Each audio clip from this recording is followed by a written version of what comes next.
Futures trading involves a substantial risk of loss and may not be suitable for all investors. Therefore, carefully consider whether such trading is suitable for you in light of your financial condition. Good morning. It's Thursday, February 12th. I'm Phil Streible, Chief Market Strategist at Blue Line Futures. So let's get you set up for the trading day ahead. So a lot of trading activity going on in that 100-ounce silver contract. March is the front month here. They'll most likely open that May, July, September in the next coming weeks here as you get more open interest, as you get more volume coming into that contract. Now looking at some equity insights here, if the core CPI comes close to or below the estimates tomorrow, JP Morgan's trading desk has placed about a 70% probability that the S&P 500 will rise with a potential of 1.75%. That could push that contract on up to an all-time high. The medium of economists surveyed by Bloomberg expects CPI to a rising 0.3% from the prior month. So the key is that you get the expectation, we get that number at or below what the forecast is at.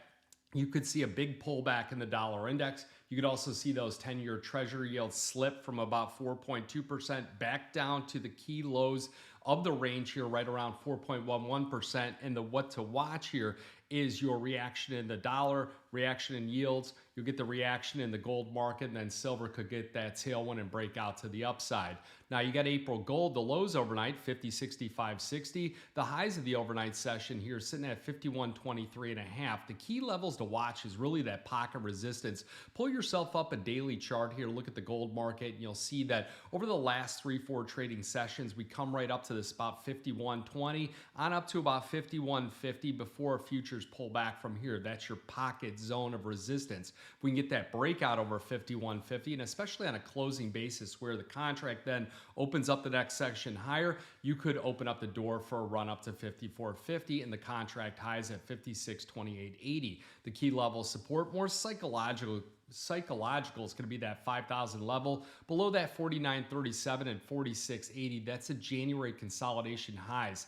The 10-day average range, $211, it has falling along with gold volatility, which has declined to 29.38, just below that chop zone between that 30 and 40 level. Remember, it peaked at 48.68 on January 30th when the market had that massive sell-off in the futures. You look at March silver, well, the lows of the overnight, 81.12, the high 84.87 and a half as of this recording, sitting at about 82.50.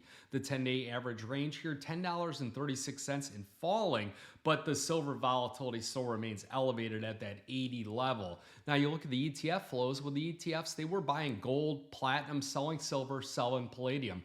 You look at gold ETF flows, tacking on about 0.1% from the previous trading session, up about 80,000 troy ounces. The third straight day of growth here, and total gold held by those ETFs rising 1.2% this year. Gold futures up about 18% this year, and that total gold held by the ETFs rising 1.2%.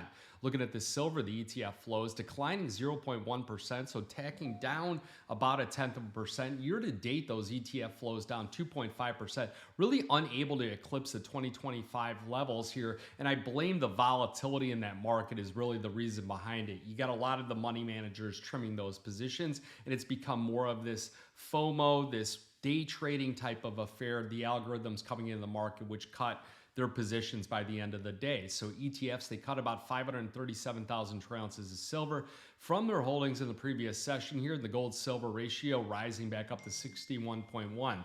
You got stock futures, they are edging a bit higher here. And out of the 346 S&P 500 companies so far that have reported, 77 have beat analyst estimates, 19 have missed.